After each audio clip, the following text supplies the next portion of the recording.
Yeah, we're already having a fantastic time. Hello, I'm Robin Vincent and welcome back to Molten Modular DIY. We're right in the middle of finishing off the Befaco Instrument Interface, and we did finish it. And this is the video all about testing it. So if you want to see how I built it, because I built it from the DIY kit, then go and check out the other video. Otherwise, let's continue with the testing and a walkthrough of the Befaco Instrument Interface.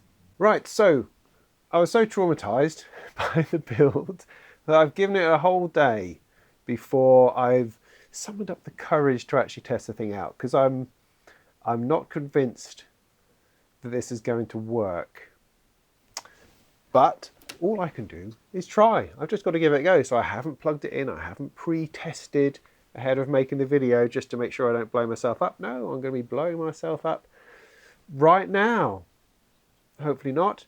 Now, there's no trim knobs or any jumpers or anything I have to access behind the panel, so I'm pretty sure I can plug it in, screw it in, and then do whatever we need to do from the front panel. So let's just do that. Can't just keep putting it off. I'm putting it off.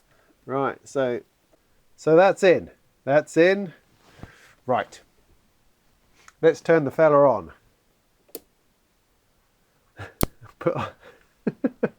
I'm such a scaredy cat. Right, here we go. Ready? Oh! Right. Well, no lights. I don't know whether there should be a light. I guess a light that I could try is the phantom power. Oh, look. Look at that. It's a flipping light on it. There's a light. Right, I thought probably the best way to test it is to use my friend the MS-101 here and plug it in line level, turn the gain down, everything else I just turn down for the moment, and see what happens. Okay.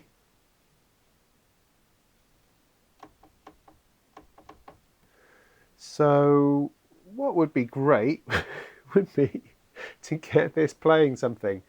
Let's get this playing something. So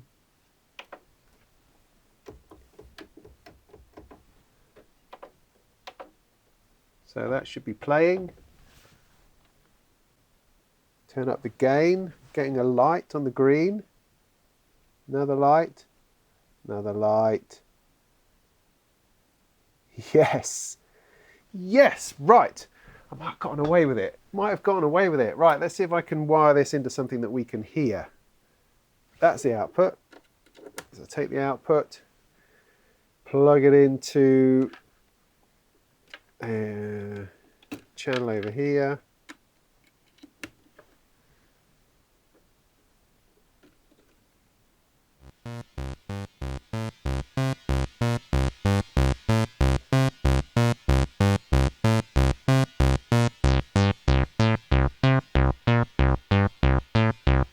Listen to that.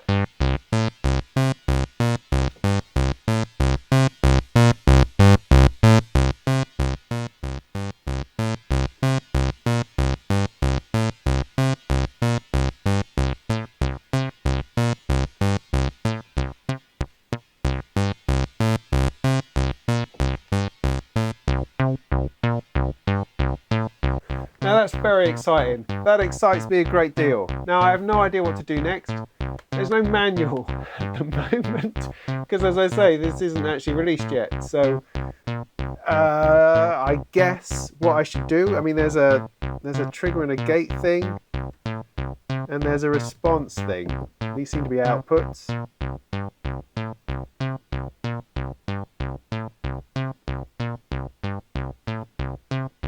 Oh look, they flash.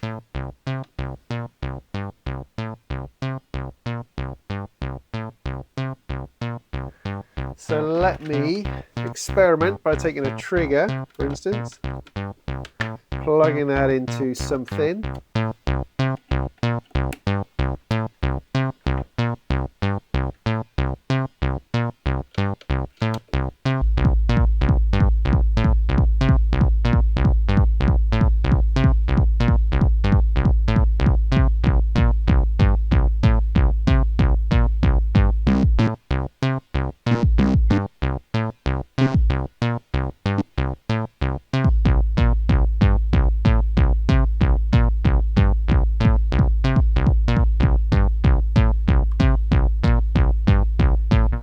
I need to do? I need to try to be a bit more intelligent with this.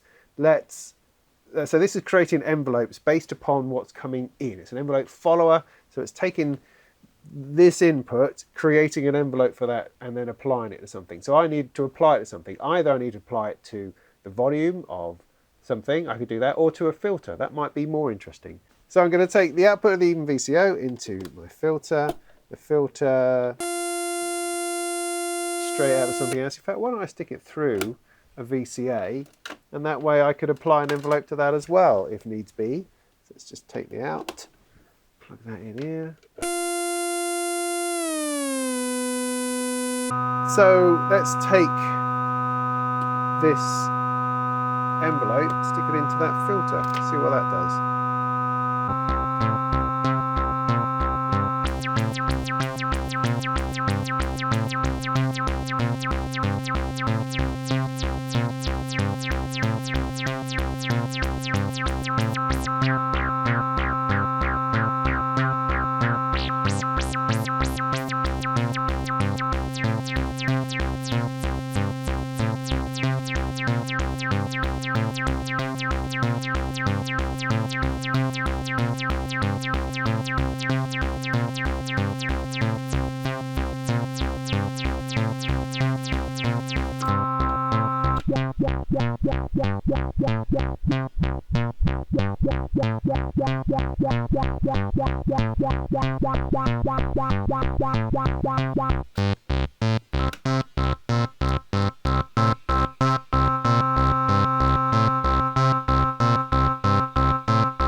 So there you go. So fiddling around with this, I can demonstrate, I guess, that what's happening is it's following the envelope of what's coming in. If I'm repeating myself, yeah, probably. So the synth is going in, and then by fiddling around with these two response sliders here, it's probably a bit of an attack and decay thing going on. I don't know, I'm not entirely sure. I've never used an envelope follower before in my life. So I don't know, but it's creating an envelope which is, as I change the envelope on the synth here, it is changing the envelope that's coming out of the instrument interface.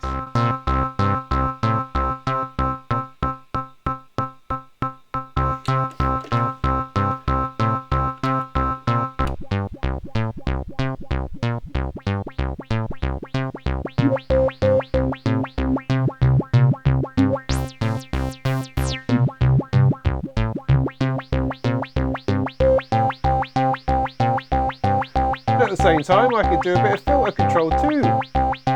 That's quite nice.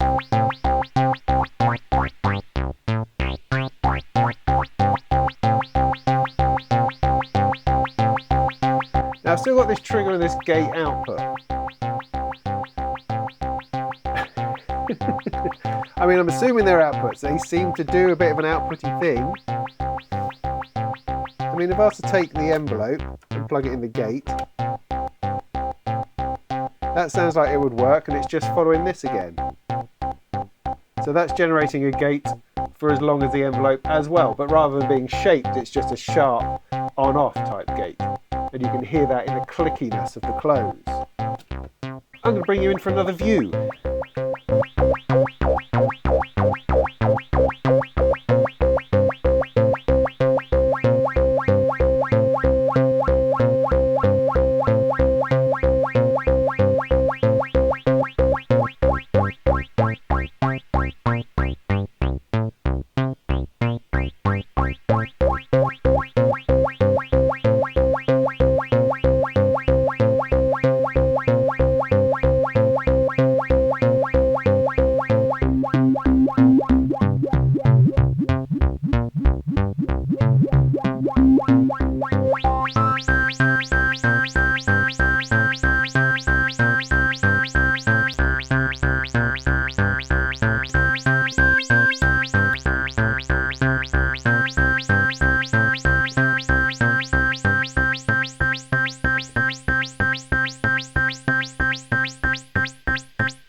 So yeah, how flipping fabulous is that?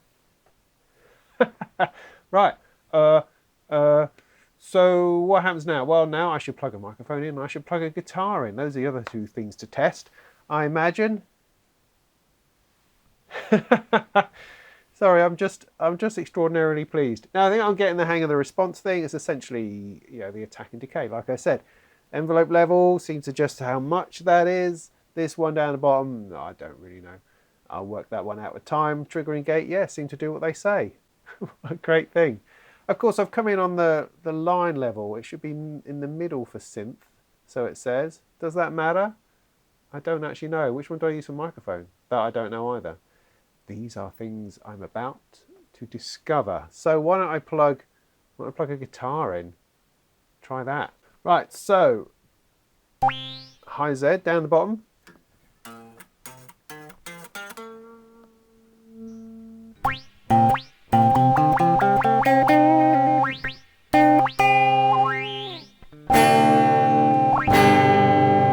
A little bit out of tune. But the funny thing is, of course, I got it set up like I did with the synth. So what I'm doing with this is triggering that envelope. So I don't want that. What I want is the guitar sound.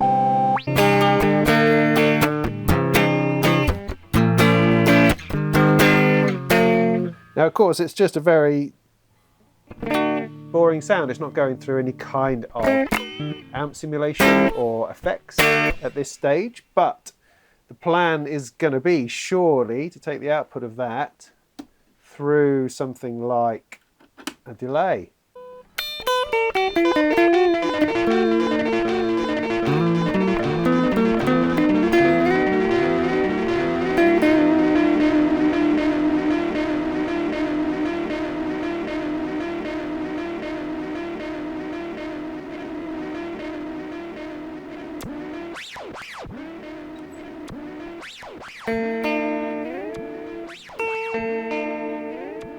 There's a little kinda distortion on the Pico DSP.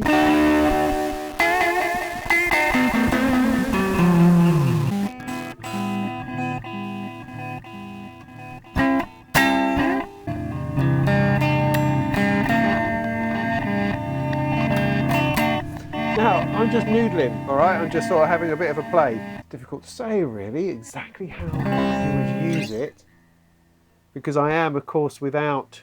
It's nice. I am without, as I say, some kind of amplification or something. I mean, I could come in via a guitar amp, a direct out on that to go straight in, rather than going in purely at this level. It depends. I mean, it depends what effects you've got in your rack.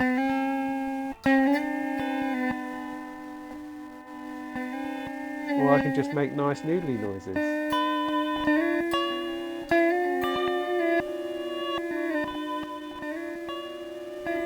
Just depends on what you want to do. So that's guitar. That works all right. Let me plug a microphone in. Right, I'm going to start off with a dynamic microphone, because that's simpler before I start upping the voltage with phantom powering and stuff like that. So let's pull. Ugh. I've got to be careful. Mustn't forget to be careful pulling things out, because I've only got the one screw holding it together. That might be an issue, or maybe that's an issue with pushing it in. Oh. I don't know. Anyway, just need to treat it with care. Not entirely sure what switch to put it on with this, so let's just turn the gain down. That would make some sense. Plug that in there. Seem to be okay. Let's go for the 1 2 1 2 1 2. So I'm still on high Z. Don't know if that's important. 1 2 1 2 1 2 1 2. I put it onto synth level. 1 2 1 2. Looks like I'm speaking Swedish.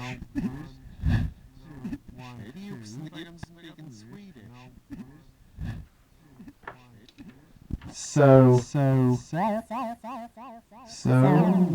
I mean, there's so much fun to be had there.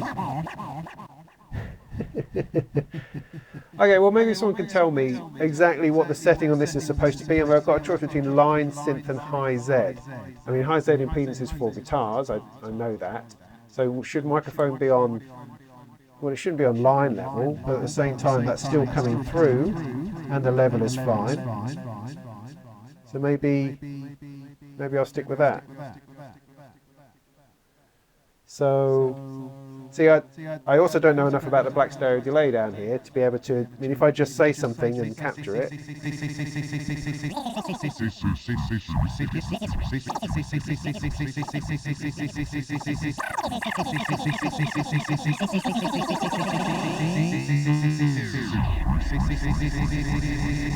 Yeah, we're already having a fantastic time.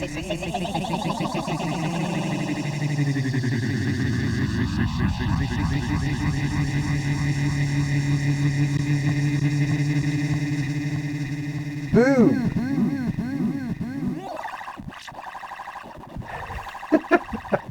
This is the greatest thing ever. Being able to put your voice through this. I mean, this is just messing about. I mean, in my head, I have this wonderful kind of ethereal soundscape going on with these awesome vocals coming through. That's the plan. This is not that plan right here. I'm just messing about.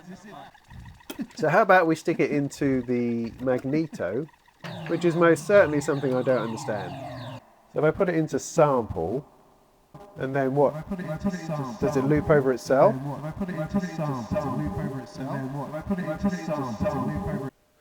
La.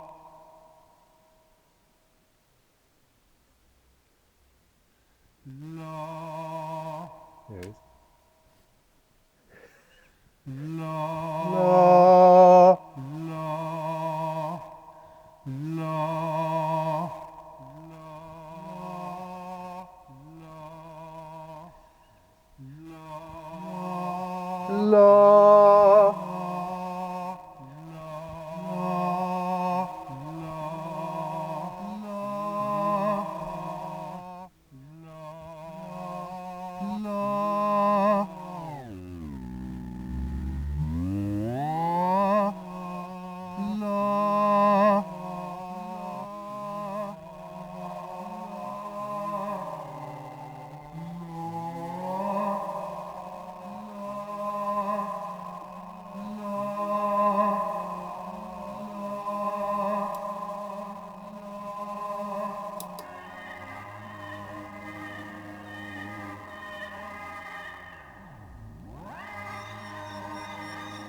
Well, that's an extraordinary thing. So next up then is to plug in a condenser mic, and then I'll have the full range of stuff.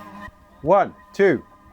Now, of course, this is the point at which we're going to have to turn on phantom power. So turn it down again.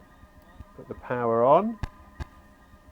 1, 2, 1, 2, 1, 2, 1, 2, 1, 2, 1, 2. Okay, it's there again. I'm on 1, 2. Oops. Okay, it's there again. 1, 2, 1, 2. Oops. Should we try the echo version? Now, what I'm not doing is I'm not really looking at the level of distortion or that kind of thing. I'm just trying it out for the moment. So a little bit of closer examination might be required in terms of getting the level right, understanding the signal chain and the signal flow, and what exactly is going on with that. Because at the moment it's sounding a little bit grungy, but it might be because I have some of these up. Okay, one thing I just realized when I got to the end of the video, so I'm just going to throw this little bit in here for now, is that I still had it on distortion on the DSP, and that's why it was sounding a little bit crunchy. Trying to work out why the vocals didn't sound quite as I expected them to. So that was the reason. So now I'll put that back onto a reverb. I should be coming through here. A little bit nicer. A little bit nicer. A little bit nicer, I think.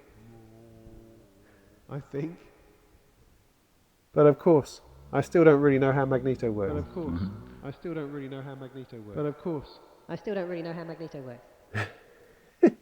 But of course, I still don't really know how magneto works.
But of course, it doesn't have to be all about delay. It can be about filtering as well. So I could take that.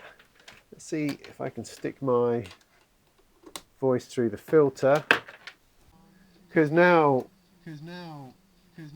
what I can do is take the envelope, apply that back to the filter, so that when I speak, it does something terrible to the filter, which it is. That's nice. I mean, you could say, perhaps,